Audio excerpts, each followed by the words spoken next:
Bueno, pues buenos días. Vamos a dar comienzo a dos actos en uno. La celebración del Día Mundial del Flamenco y la presentación del último libro de Eduardo Castro sobre la mujer en el flamenco.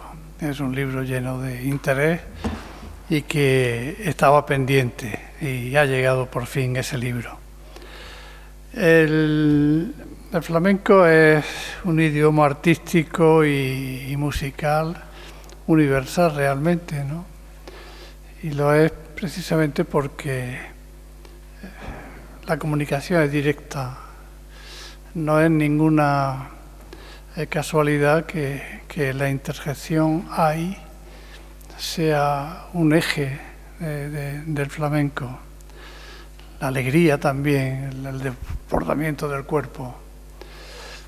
Y es, como decía Lorca, en un libro, en una conferencia que cita Eduardo en su libro en varias ocasiones, es el balbuceo, el cante es el balbuceo, la expresión casi directa del cuerpo, ¿no?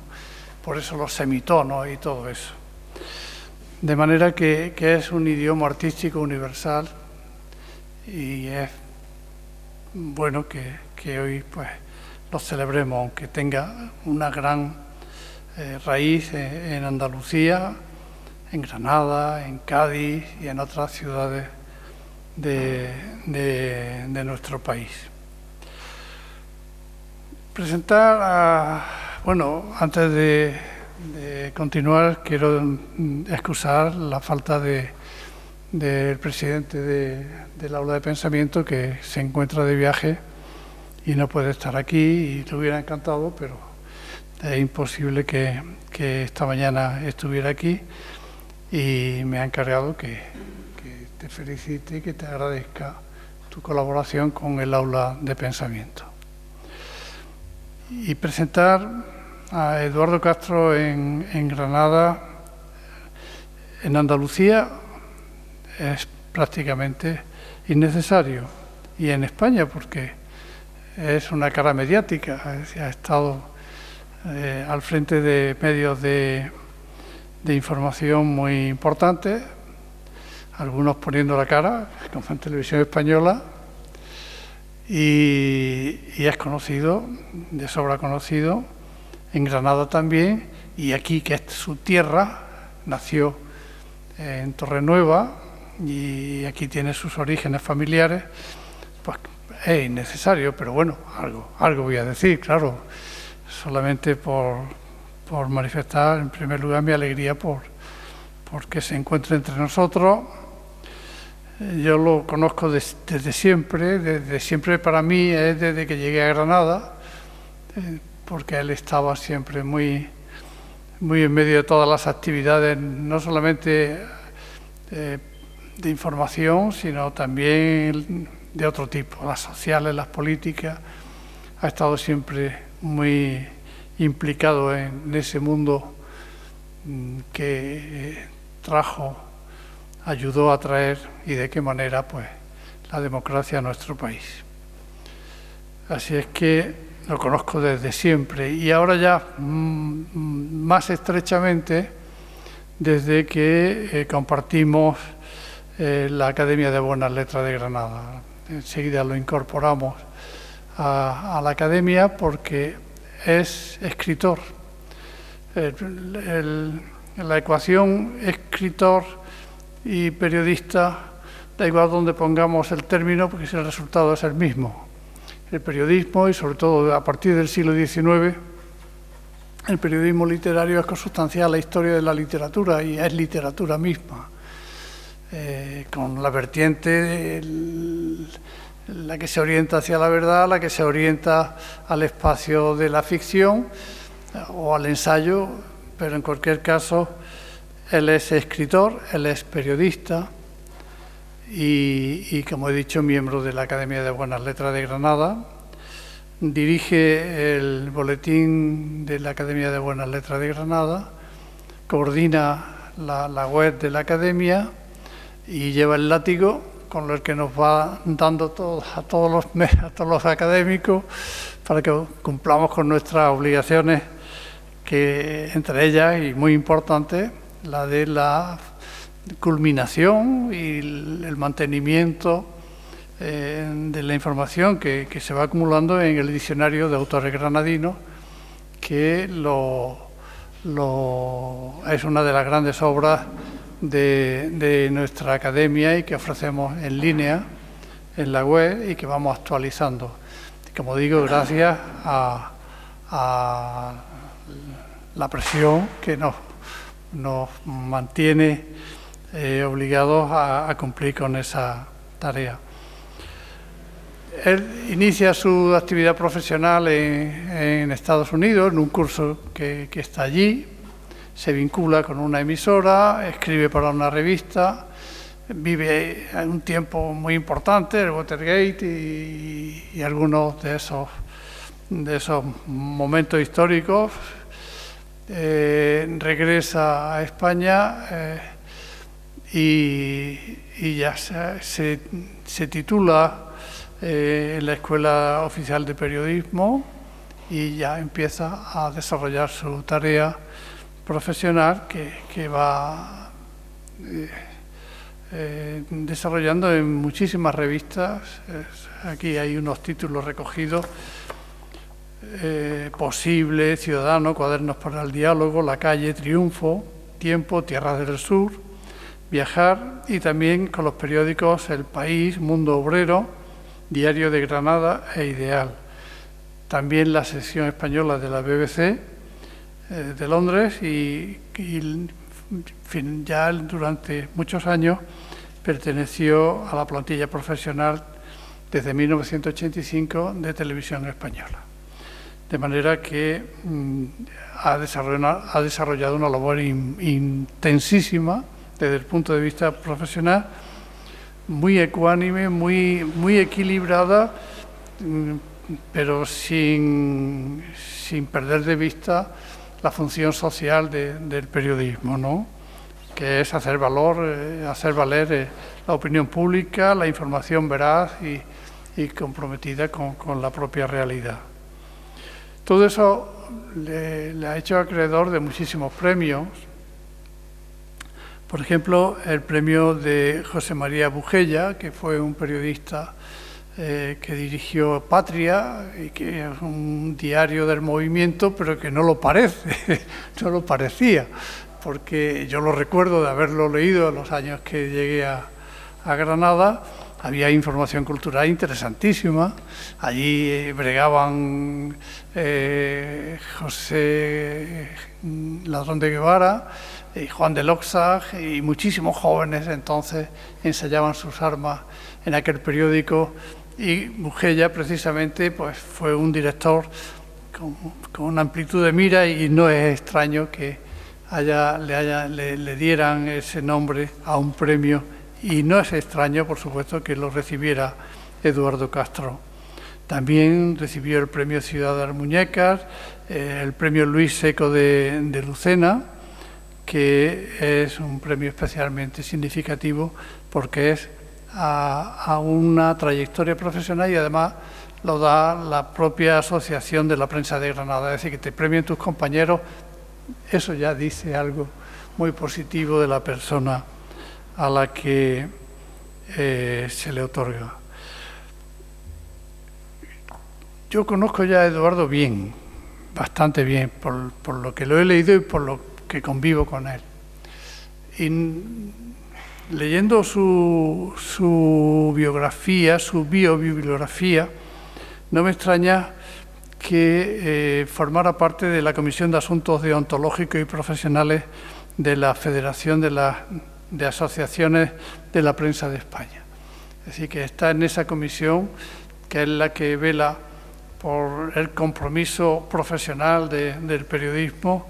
Habla también muy positivamente de Eduardo, como una persona comprometida con la verdad, con el rigor, con la información veraz, ¿no?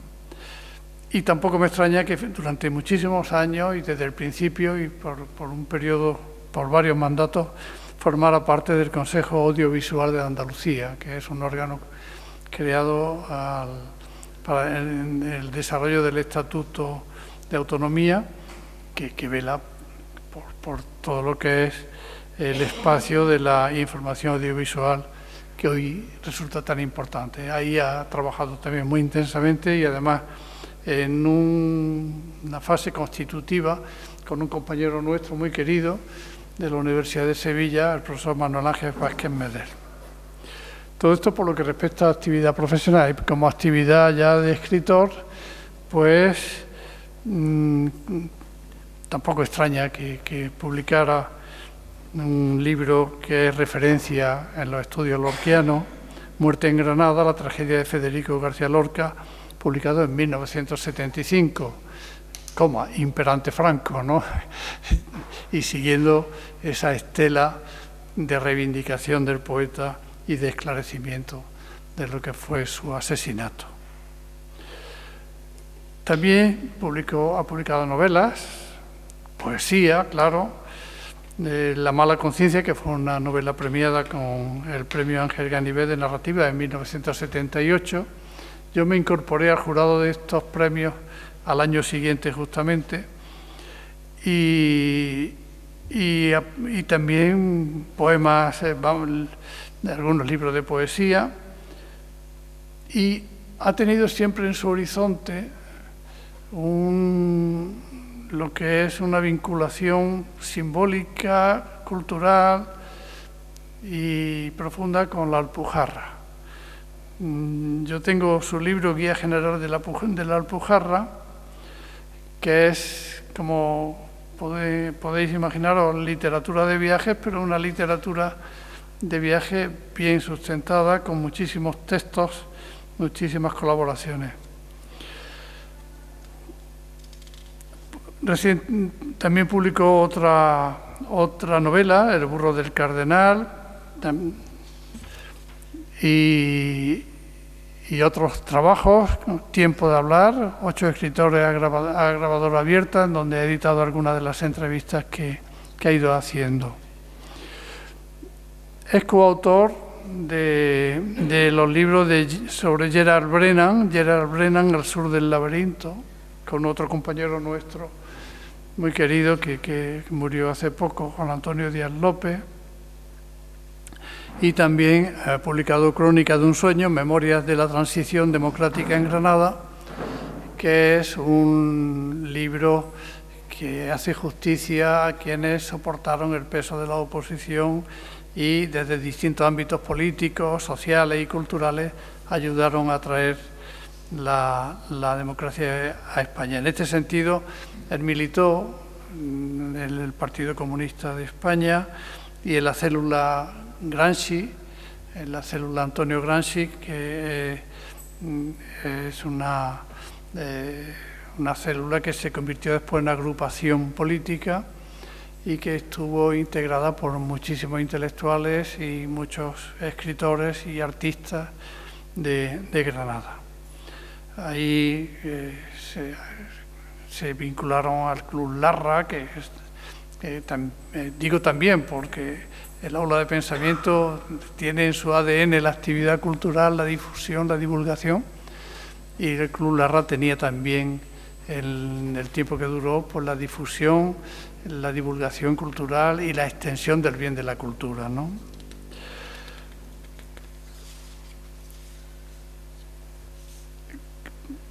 Este perfil pues, nos habla de su compromiso con la propia realidad social, política y cultural.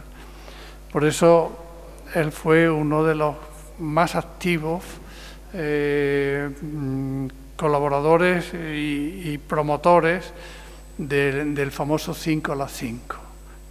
Allí ese homenaje que se le deparó a Federico García Lorca en Fuente Vaquero con media horita de permiso de libertad vigilada en todo el perímetro por la Guardia Civil y la policía, pues él fue uno de los promotores más activos, junto con José Ladrón de Guevara, ¿no? Que fue el que leyó el manifiesto y que dijo aquello, Federico vive, que fue una explosión reivindicativa en aquel acto de 1976. Por tanto, un hombre comprometido con su tiempo, con la cultura, con los principios, pues, de la democracia entre nosotros.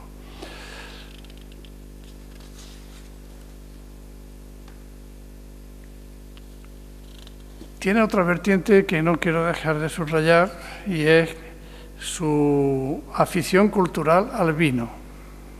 Lo voy a decir así, porque los buenos amantes del vino no son borrachos, sino que degustan ese famoso y riquísimo caldo. Él promovió la Asociación Granadina de Amantes del Buen Vino, y su discurso de ingreso en la Academia fue precisamente el vino en la literatura. Después, sus discursos han sido siempre muy oportunos y muy llenos de sentido.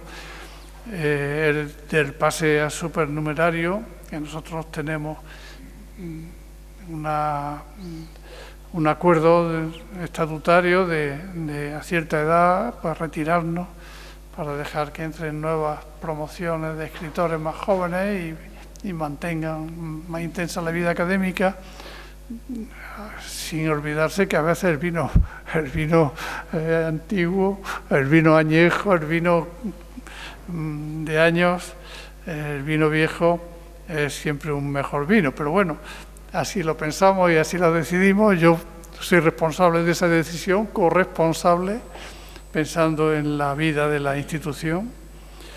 Y su discurso de supernumerario trató justamente de otra de las grandes preocupaciones, que tienen una gran inquietud lingüística sobre contaminación, deterioro y empobrecimiento de la lengua. Y también, pues, fue el encargado de hacer el reconocimiento y el homenaje que la Academia tributó a uno de nuestros académicos de mayor, no sé cómo decirlo, de mayor peso y frescura, que es Juan de Loxa. Y Juan de Loxa, que se nos murió de repente en Madrid, y la Academia le hizo un homenaje dedicándole, pues, la atención de uno de nuestros académicos, que fue Eduardo, y que tituló el discurso El prestidigitador de Poesía 70, homenaje a Juan de Loxa. Este es un perfil de Eduardo. A mí no me ha sorprendido este libro, no sabía que lo estaba haciendo, pero no me ha sorprendido este libro ni el seco que tiene de ocuparse de la parte más olvidada, menos estudiada y más injusta, por tanto, más injustamente tratada, que es la de la mujer en el mundo flamenco. Y como Eduardo Castro es un amante de causas siempre fuertes, allí va y entra y se escribe un libro lleno de información, lleno de reivindicación y de justicia desde el punto de vista del conocimiento. Y escrito, para empezar, sin ese defecto que tenemos muchos los profesores, siempre el dato, la erudición, arrastrando siempre mucha información, escrito de manera clara, de manera directa y de manera incisiva al mismo tiempo, y que llena el libro de interés. Luego, tiene los puntos fuertes que yo veo en ese libro, es por supuesto su aportación al estudio de la mujer y la crítica del papel subalterno que ha tenido en el flamenco, precisamente revaluando su presencia, es decir, contestando con hechos y con datos la minusvaloración que se ha tenido de ella. También uno de los puntos fuertes del libro es la cuantificación y mostración de una realidad cultural sobresaliente, porque el flamenco necesita estudios y estudios también que lo aproximen a nosotros, porque Granada, el Sacromonte, la Zambra, tiene su protagonismo en el libro. Y luego, pues, otro de los puntos fuertes es el repaso por una bibliografía esencial acerca del flamenco y sus teorías. Es un buen repaso que pone luz sobre las controversias y las discusiones que ha habido. Le voy a poner un pero al libro, porque hay que ponerle un pero siempre, y es que no es culpa de Eduardo, es culpa del editor que no ha cuidado de hacerlo así. Es que la justificación al centro de las coplas y de las letras están justificadas al centro. Y claro, y pierden la naturaleza de verso. Verso es versus, vuelta. Hay un comienzo y se vuelve. Si se justifica al centro, deja de ser un verso. Es una disposición gráfica, visual, muy agradable, muy fácil de hacer con el Word, pero que desvirtúa lo que es un verso. Y en este sentido, en la segunda edición, que la tendrá seguramente porque espero que el libro se difunda suficientemente, pues habrá que corregir esa disposición al centro, y aunque sea más trabajoso para la fotocomposición, pues quedará muchísimo mejor. Ya solamente me resta darle la enhorabuena a Eduardo, agradecerle una vez más que esté con nosotros. Y ya le doy la palabra. Tengo aquí una batería de cuestiones por si se nos acaba el gas en un momento dado, enseguida retomar la conversación, pero no creo que se nos acabe. Así es que muchísimas gracias, Eduardo.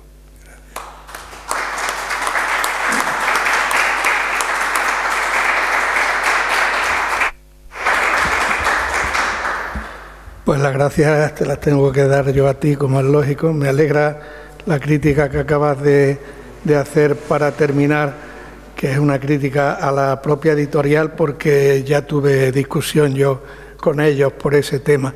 Tampoco a mí me gusta la justificación al centro, porque desvirtúa totalmente, y sobre todo en el caso del flamenco, la composición de las letras flamencas, de las letrillas, de los cantes. La intención mía, esto nació con un encargo que me hizo una compañera nuestra de la academia, Pilar Núñez, durante la pandemia. Me encargó una conferencia para ofrecer por internet, vía online, en los institutos, y primero lo hicimos en La Madraza, y era sobre flamenco en femenino, que es como yo la tenía titulada. Conforme iba adentrándome en el estudio, en la ampliación de la conferencia, encontrando nuevos nombres, me di cuenta de que eso no cabía en una conferencia y que había que hacerlo en un libro entero, porque las mujeres en el flamenco, como en todos los tantísimos otros aspectos, no solo de la cultura, sino de la sociedad en general, no es que hayan sido olvidadas, sino tapadas incluso, cuando resulta que si el flamenco está vivo es gracias precisamente a la aportación de las mujeres. El flamenco se ha transmitido por vía materna siempre en todas las familias. Hay grandísimos cantadores, siempre lo nombro al Lebrijano, por ejemplo, que así lo reconocen, han aprendido de sus madres en sus casas, y esa tradición familiar del flamenco a través de la voz de las mujeres es lo que hasta ahora no se había estudiado a fondo.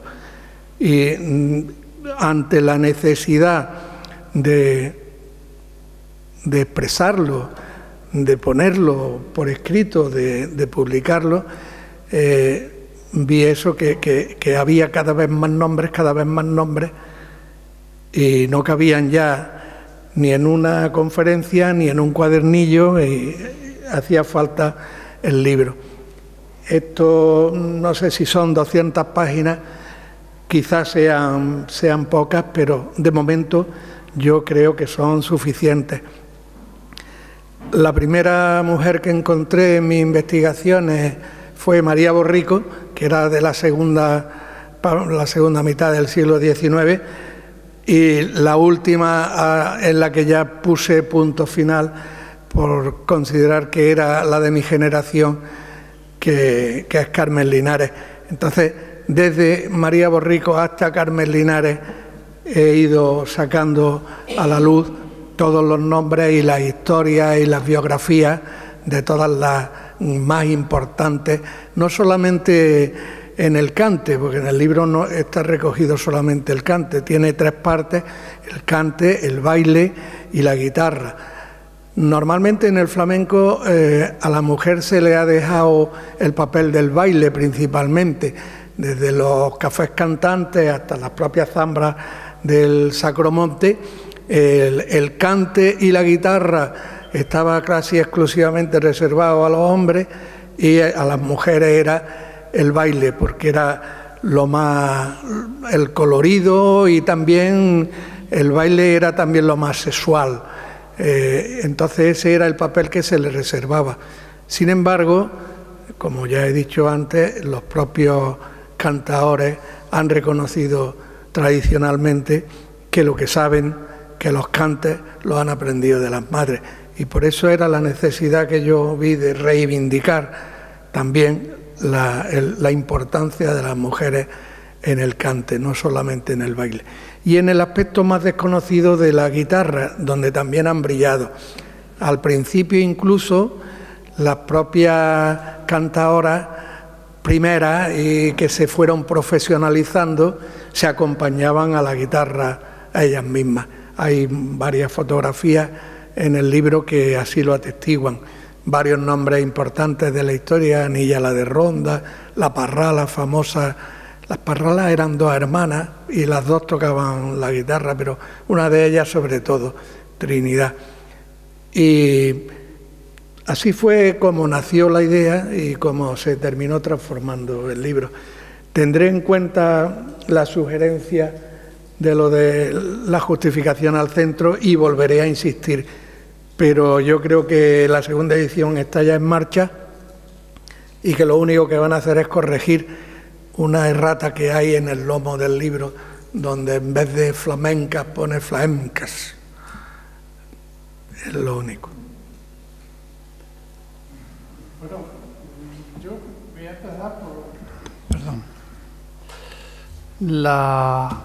La zambra. Que nos hable de la zambra del Sacromonte y el papel que tienen las mujeres ahí y toda la... Sí, el papel fundamental es el del baile, como es lógico, y en la zambra es donde más claramente se ve. Hay algunos nombres ya míticos, como el de Tía Marina Habichuela. Hay una foto antigua que sale en postales para los turistas desde hace muchísimos años, que es una foto de principios de 1900 o algo así, en la que sale Tía Marina, niña, cantando y tocando la guitarra al lado de un hombre sentado, que ponen el Habichuela viejo, pero en realidad era su hermano José. Total, todo eso está explicado. Y el averiguar la historia de esa familia, de Tía Marina y de toda la saga de los Habichuelas, pues fue gracias a un buen amigo y excelente guitarrero y guitarrista que se llama Francisco Manuel Díaz, al cual le agradecí que me pusiera al día de eso. Mucha gente, por ejemplo, no sabe que a la Habichuela, piensan que a la Habichuela se le puso ese apodo porque era muy chico, y sin embargo no fue así. Fue porque había un guitarrista que ahora mismo muy famoso en aquella época, que ahora mismo no me acuerdo el apellido, pero que está ahí en el libro, que tenía de apodo Habichuela, y cuando el padre de la saga de los actuales Habichuelas tocaba la guitarra, Juan Habichuela, el famoso, tocaba la guitarra cuando era muy chico, y le decían a su padre: vaya niño que tienes, toca como la habichuela, se parece a la habichuela, tocando. Y entonces se quedó con el habichuela también para él, pero no era porque fuera chico ni por nada parecido. Es una cuestión que sí interesa, y es porque a lo largo del libro se ocupa bastantes páginas, es la etimología de flamenco. Y creo que merece la pena que... Sí, ese capítulo es uno de los más controvertidos, porque teorías sobre, desde la propia palabra, no solo de la evolución del flamenco como arte, sino de la propia palabra flamenco, desde la época de Blas Infante, que ya hizo un estudio, ha sido muy controvertida. Entonces, por poner un poco de luz sobre eso, sobre el origen de la palabra y la evolución de la palabra, pues que era algo así como, no lo recuerdo de memoria, flamenco viene de los moriscos, de la época de los moriscos, y relacionado con los pobres y desheredados de la tierra. Algo así significa, como no lo recuerdo y no tengo un libro a mano, no os lo puedo decir. Sí, en realidad, claro, eran justamente los campesinos... Campesinos pobres, campesinos pobres, ¿no? Y los que transmitieron ese cante y cantaban, y por supuesto a partir de ahí nada que ver con el flamenco de los flamencos, ni de los flamencos. Había una de las teorías, dice que es porque los flamencos pájaros son muy bonitos y estos eran muy pinchetes y el flamenco siempre se ha parecido, pero no tiene nada que ver, ni tiene nada que ver, por supuesto, con Flandes, ni con los flamencos que vinieron con Carlos V. Hasta esa teoría se la quisieron atribuir y tampoco tiene nada que ver, como es lógico. Flamenco es un cante que sale, tampoco es de origen gitano, pero sí que los gitanos son los que lo han engrandecido, ¿no? Y precisamente donde más se hace incidencia es cuando se ponen los gitanos y los moriscos huidos en la Alpujarra o en el Atlas o en las montañas, y coinciden, la serranía de Ronda y todo eso, y coinciden, y yo creo que entre los dos ayudan a crecer y a variar los cantes. Hay una... Tratas entre las cantaoras, la última que han nombrado antes, Carmen Linares, que es una excelente cantaora y está en plena vigencia y en pleno trabajo, acaba de hacer un disco. Vive muy cerca de aquí. Yo la conocí gracias a Antonio Carvajal, que un día nos llevó a la Caleta de Vélez a hablar con Carmen Linares. No sé si recuerdas el día que estuvimos con ella. ¿Y qué papel ves, Carmen Linares, en el cante? En la figura principal en la historia del flamenco es la Niña de los Peines, Pastora Pavó, la Niña de los Peines. Pero en la actualidad la única que ha cogido es Carmen Linares, y es la única que se le puede comparar. Carmen Linares actualmente el flamenco está en ella, todo el flamenco, y ha hecho una antología de cantes que lo demuestran. No hay nada que ella no conozca y no haya engrandecido en su día. Es como la Niña de los Peines del siglo XX o XXI ya. Hay en esas letras, en esas coplas que reproduces en tu libro, algunas de Demófilo y de la historia del flamenco, y lo explicas bien, y me gustaría que... Lo que pasa es que Juanjo, nos trae un libro, por favor, para leer alguna. Yo te lo iba a pedir, creí que lo tenía. No, ahí. no, yo lo he leído en otro formato. sobre todo el tratamiento, el machismo en el flamenco.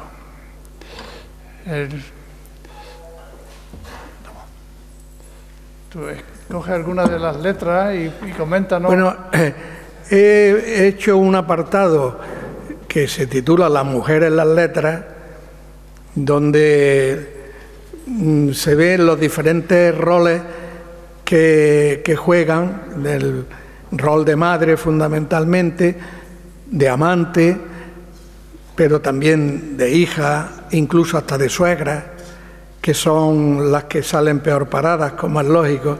Hay algunos ejemplos. Y lo que hice para buscar todos estos ejemplos, tanto de las letras como de los nombres, fue empezar haciéndome de una bibliografía que es muy amplia y que viene aquí recogida y que les recomiendo. Yo la tengo preparada para donarla a la Biblioteca Eduardo Castro de Torrenueva, como no puede ser de otra manera, que es muy interesante porque arranca allá por la segunda mitad del siglo XVIII, es decir, toda la historia del flamenco prácticamente está recogida en esta bibliografía. Y exactamente cuál era la... Que lea alguna de las... Que lea alguna. Sobre todo las machistas, ¿no? A ver que... Sí, bueno, algunas son irreproducibles y sería imposible hoy día que se cantara, ¿no? Pero había una...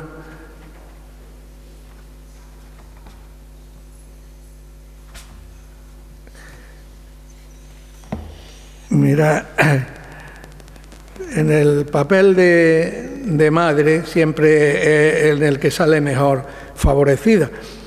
Y Maresita mía, qué buena gitana, de un pedacito de pan que tenía la mitad me daba.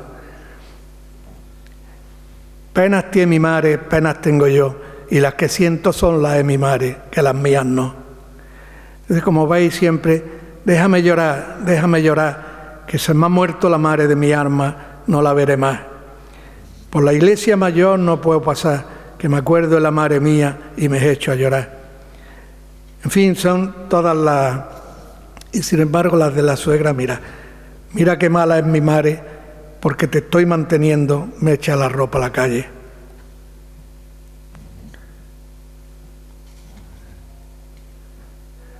Otra dice, si la madre mi arma viniera a buscarme, yo le dijera, vaya usted con Dios, que usted no es mi madre. Esas son cuando no lo han dejado hacer lo suyo. Pero las letras negativas sobre las madres son muy, muy raras. Las de la suegra son más fáciles. Mira, no me vengas con jachares diciéndome que te vas, maldita sea tu madre, acábate de guillar. Como son lógicas, todas estas letras antiguas tienen palabras que en la actualidad no entendemos, y por eso aclaro a pie de página el significado. Jachares son celos, guillar es irse.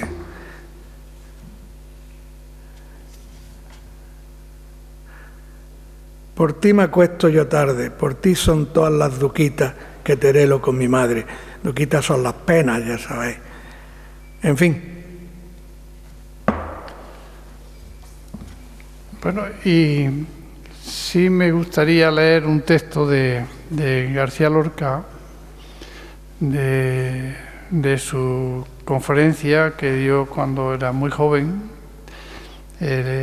como antesala de la celebración del Festival de Cante Jondo, que supuso un antes y un después en el desarrollo del flamenco, por lo que supone de inteligencia.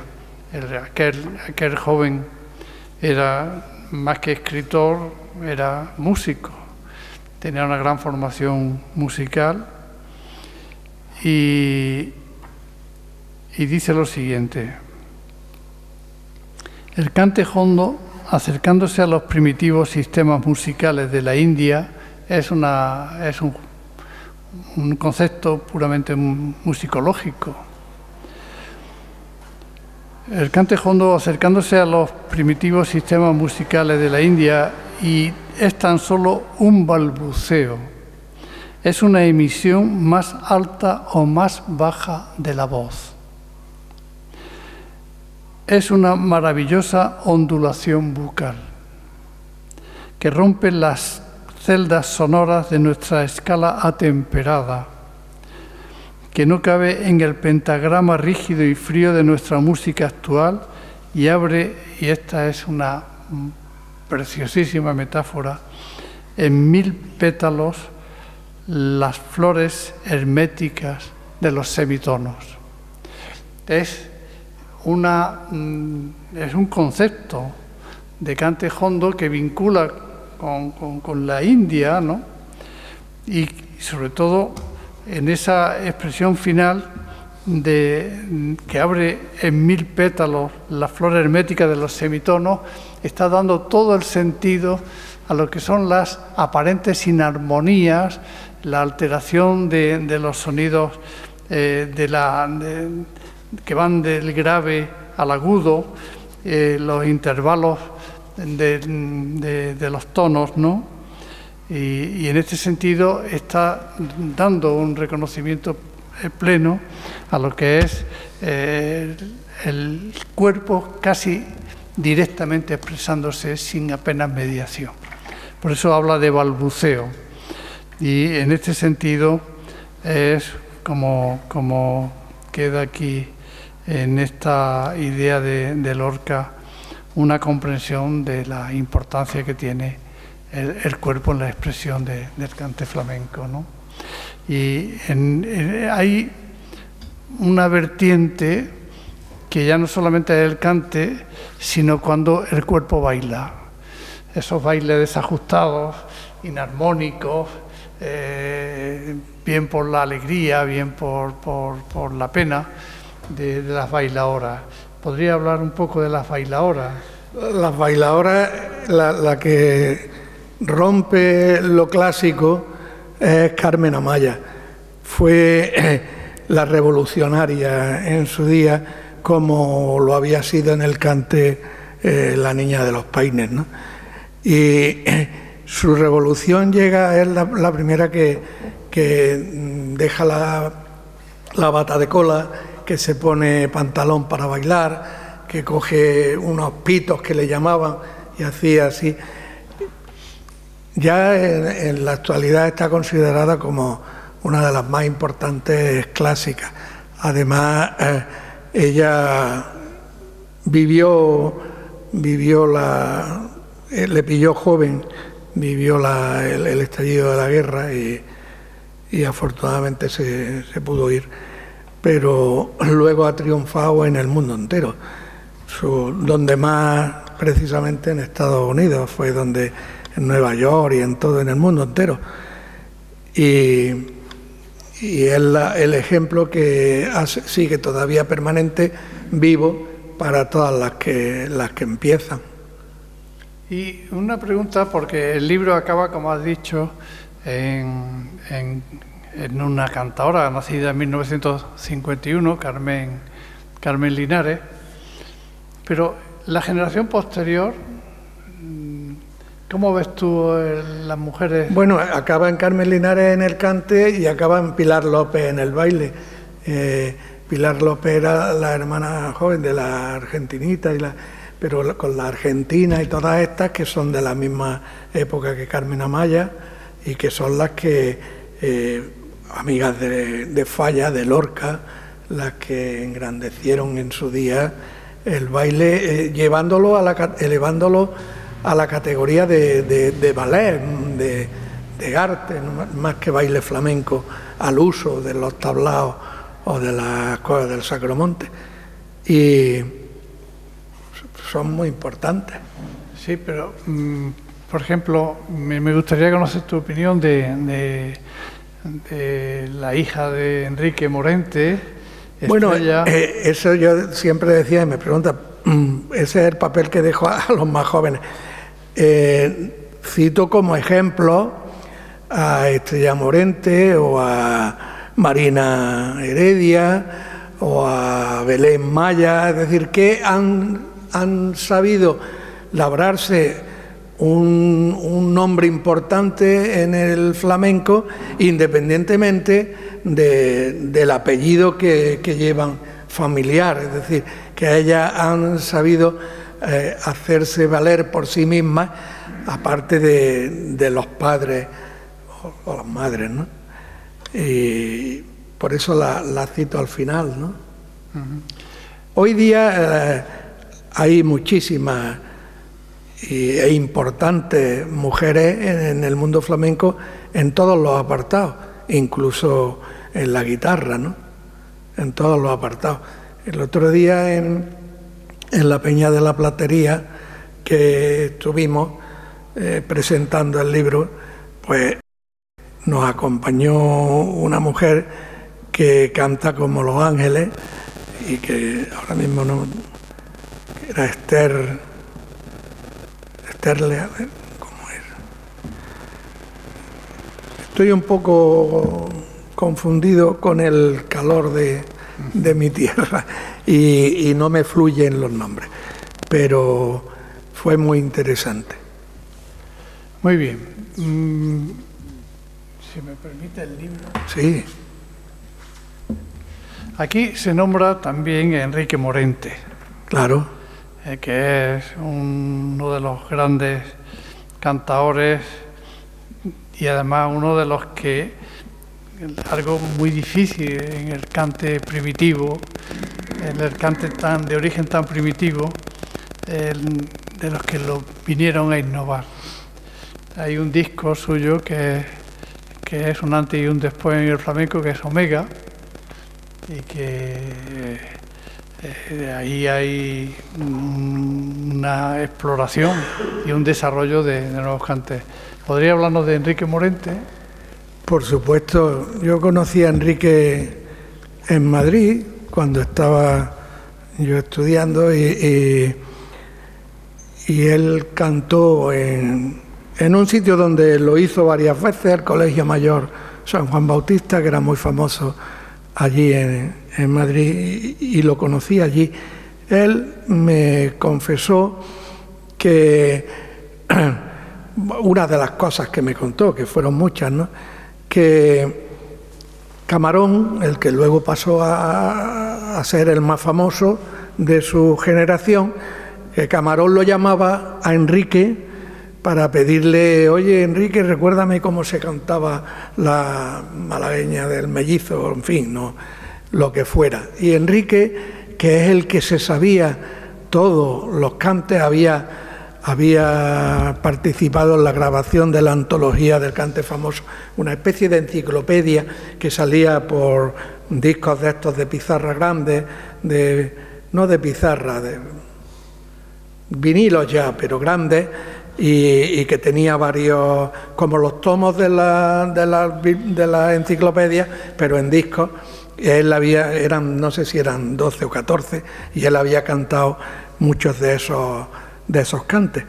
Entonces a él lo llamaba para que le dijera: oye, ¿cómo era esto?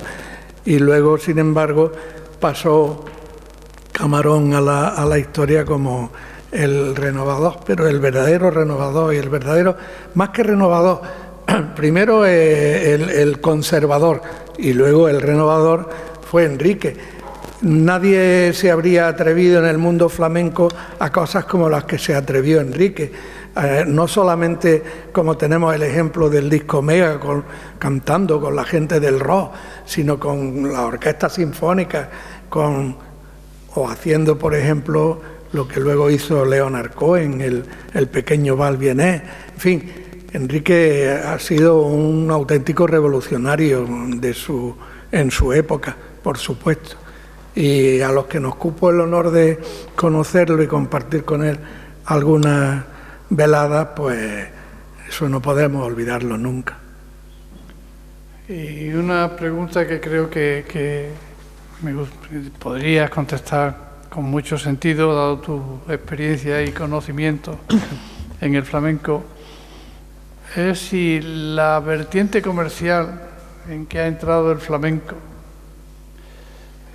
ha sumado o ha restado, porque claro, el flamenco hasta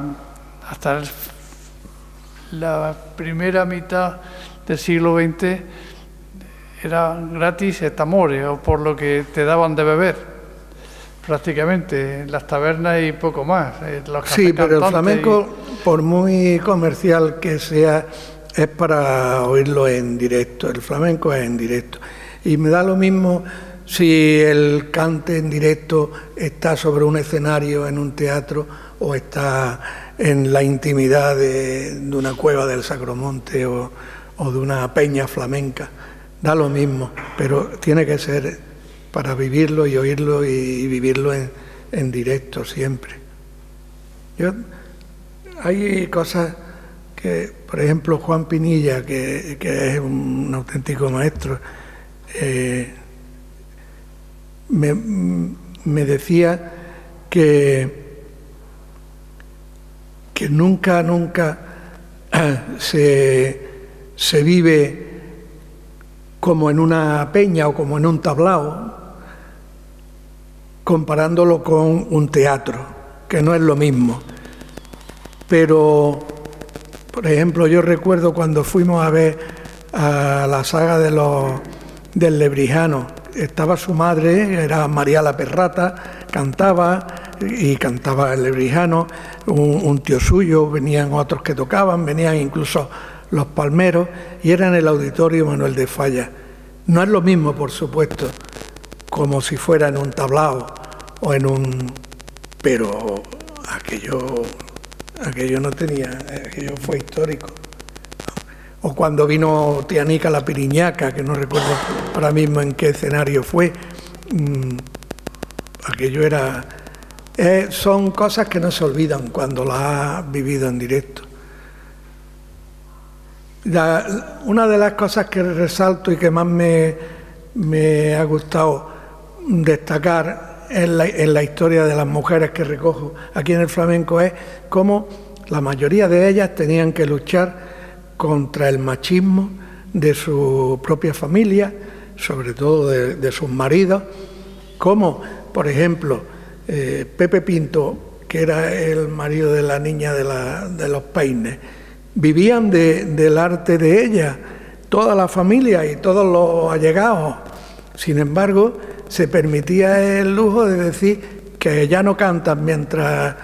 Y tuvo que esperar a que se muriera el marido para volver a los escenarios. Y como esa ha habido muchas. Me he acordado con el caso de Tianica la Piriñaca. Hasta que no se murió el marido, no pudo dedicarse profesionalmente a cantar y la contrataban en los teatros, no solamente de Andalucía, en Madrid, en muchos sitios, ¿no?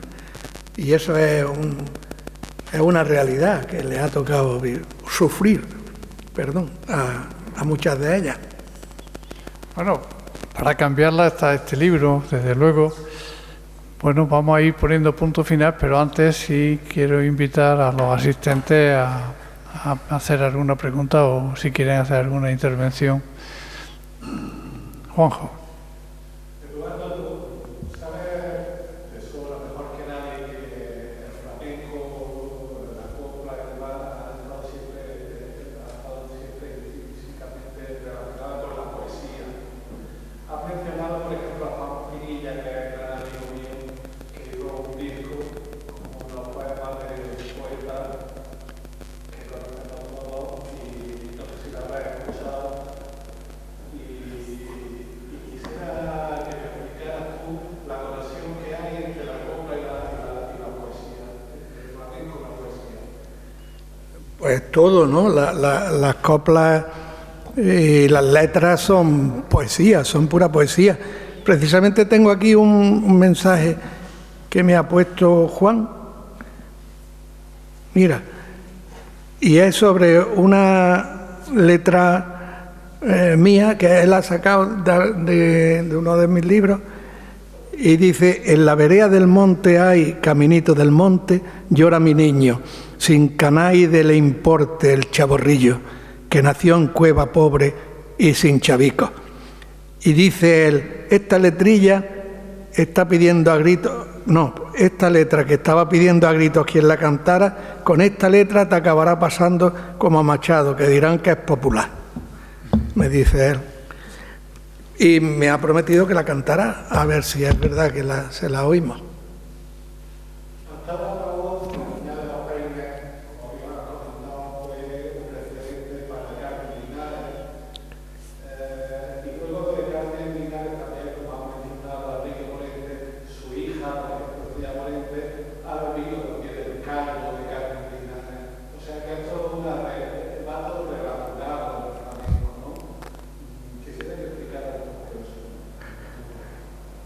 Sí, yo no me acuerdo quién es los tangos del Sacromonte, que son famosos porque yo creo que el cante por antonomasia que se relaciona con Granada son los tangos. Y hay uno de ellos que incluso lleva el nombre de Tía Marina Habichuela, los tangos de Tía Marina, de Tía Marina o algo así. Bueno, pues solamente ha habido hasta ahora una que lo ha cantado, y es Marina Heredia. Estrella Morente, Marina Heredia, por supuesto han mamado de sus padres.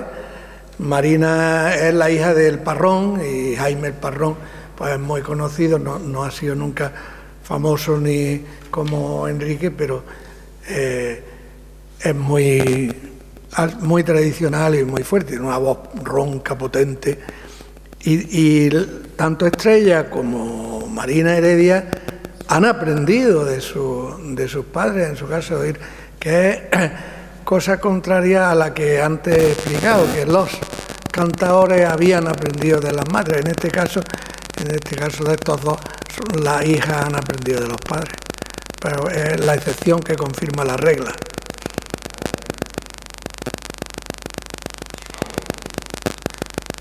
¿Alguna pregunta? Don Antonio. Que no puede hablar, está afónico. Muy bien.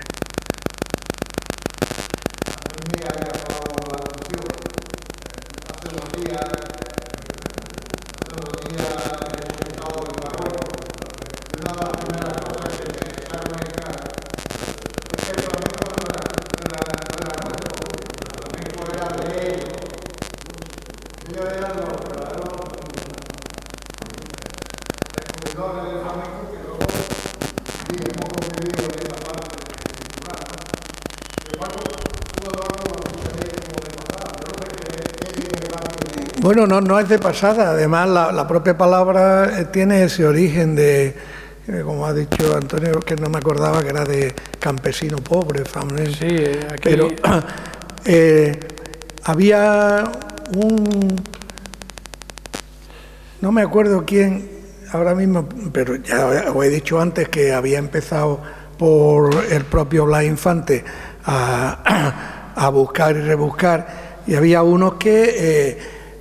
Pepe Heredia, no sé si lo recordáis, el autor de Camelamos Naquerar, después de Camelamos Naquerar hizo un espectáculo que se llamaba Macamas Hondas, en el que fundían con la orquesta de Tetuán, que luego el Lebrijano lo copió y se trajo a la orquesta de Tánger para hacer una cosa parecida en otro espectáculo que se llamaba Ceremonial, y era donde se fundían y se veía la influencia de uno y otro. Entonces era como eso que está diciendo, cante que podían ser de las montañas del Atlas o podían ser de la Alpujarra, pero que se fundían uno y otro y eran muy, muy parecidos.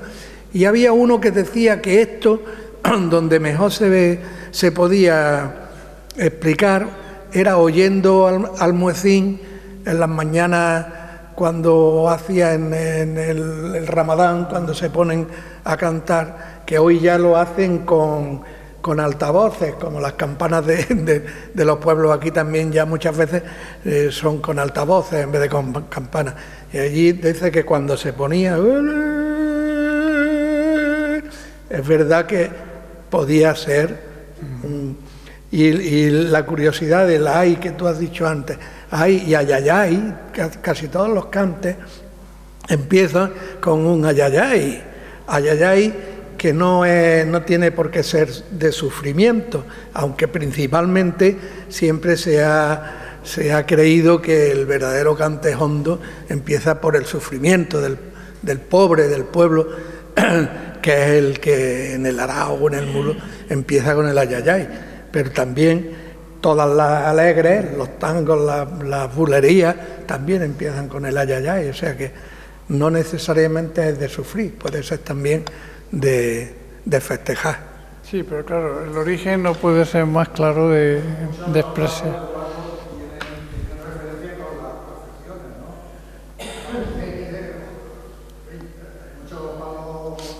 Sí, muchos palos son, pero la propia saeta no lleva, el origen son como los martinetes, no llevan música.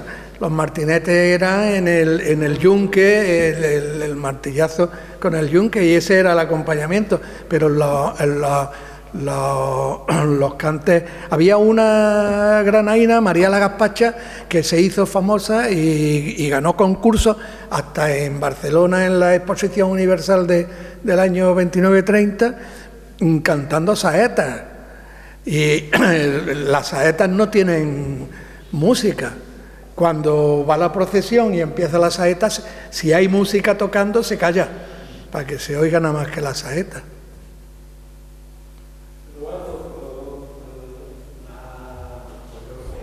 La condesa de Alcorcón ha estudiado tú la influencia que Sí, ha tenido la Fabra. sí. Una era con Motril, ¿no? Es que no te oigo bien. Estoy perdiendo, tengo que ir a CAES, que me han mandado una carta. Estoy perdiendo últimamente. Ha estudiado la influencia que tuvo la condesa de los Alcorcón en la institución La Fabra. No me he enterado. No, es que como tenemos esa parte...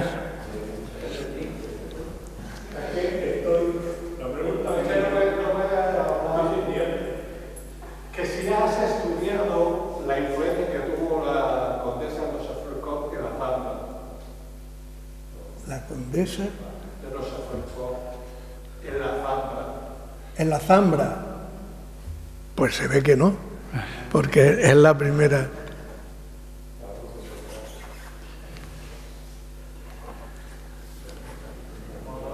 No, y es que recuerdo que viendo el origen de la iglesia de mi pueblo, que es Torrenueva, como sabéis, y la Virgen del Carmen de Torrenueva y todo eso, estudiando ese origen, había una marquesa famosa que fue la que costeó la terminación de la iglesia de mi pueblo y la que mandó la estatua, la imagen de la Virgen del Carmen, que todavía en la actualidad es la que se procesiona todos los años el Día de la Virgen, el 16 de julio, ¿no? Y entonces creía que era esa a la que te referías. No. Bueno, vamos a ir terminando y quiero hacerlo leyendo los dos últimos párrafos del libro de Eduardo, precisamente porque aclaran alguna cuestión que aquí se ha planteado, lo del agricultor despreciado o menospreciado. En definitiva, escribe Eduardo, insistiendo de nuevo con Ríos Martín, el flamenco se nutrió de herencias músico-orales y rituales diversas, en ocasiones históricamente entrelazadas, como la liturgia bizantina y la música andalusí, como ya García Lorca apuntaba en su arquitectura del cantejondo. Por otra parte, además, el folclore ibérico, al que los gitanos aportarían su estética musical y su genio interpretativo, se encuentra asimismo en los orígenes del cante. La seguidilla, la jota y especialmente el romance castellano tuvieron una gran influencia en la génesis del cante. Y por último, es una cita, tuvieron una gran influencia, y por último también la música afroamericana dejaría su huella en los siglos XIX y XX, como podemos ver en los cantes de ida y vuelta. Acordemos, pues, escribe, con el autor de la identidad andaluza en el flamenco, que éste se gesta en largo tiempo, pero se codifica, se sintetiza y adquiere un lenguaje propio cuando se crea como un arte nuevo y particular. Y esto no ocurre hasta la segunda mitad del siglo XIX. De manera que se trata, para concluir, de un arte contemporáneo que se encuentra aún hoy en pleno proceso de redefinición. En cambio, escribe, lo que no admitía tregua alguna para su redefinición por parte de la Real Academia Española era la quinta acepción de la palabra flamenco, en varias ediciones anteriores del diccionario, hoy felizmente ya eliminada, y es esta: coloquial, dicho de una persona, especialmente de una mujer, de buenas carnes, cutis terso y bien coloreado.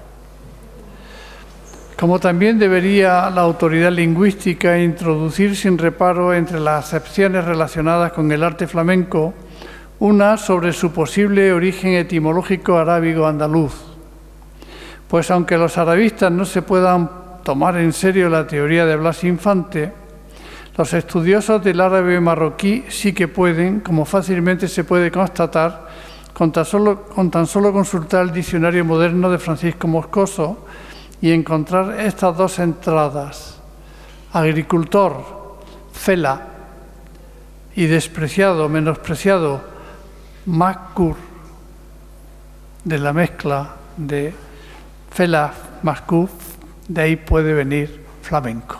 Pues nada, muchísimas gracias, Eduardo, y enhorabuena por el libro, y muchas gracias a ustedes.